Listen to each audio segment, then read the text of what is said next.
আজকে শনিবার, আমাদের ঘোলপুকুরের মানে বাজার বার। তো আমার বাবা আজকে বাজারে যেতে পারেনি আর কি, প্রচুর ব্যস্ত। সেই কারণে এবার মাছ না হলে তো আমার মার কারুর দিন মানে ভাত খেতে পারি না। সেই কারণে আমার বাড়ির পাশে একটা কাকিমাকে মাছ আনতে দিয়েছিলাম, আমি দিয়েছিলাম 200 টাকা দিয়েছিলাম। কাকিমা আবার মাছ আনছে, আরও পয়সা ঘুরিয়ে আসছে। সে যাই হোক, আমি পয়সা ঘুরিয়ে আসার কথা বললাম যে 2 রকমের মাছ লে চলে এসেছিল, নদীর মাছ। কী মাছ আছে তোমাদেরকে দেখাচ্ছি।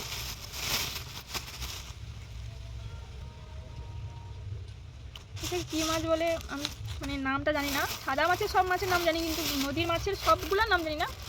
আর একটা আমার পছন্দের মাছ লাগছে, যেটার নাম জানি, দেখাই তোমাদেরকে।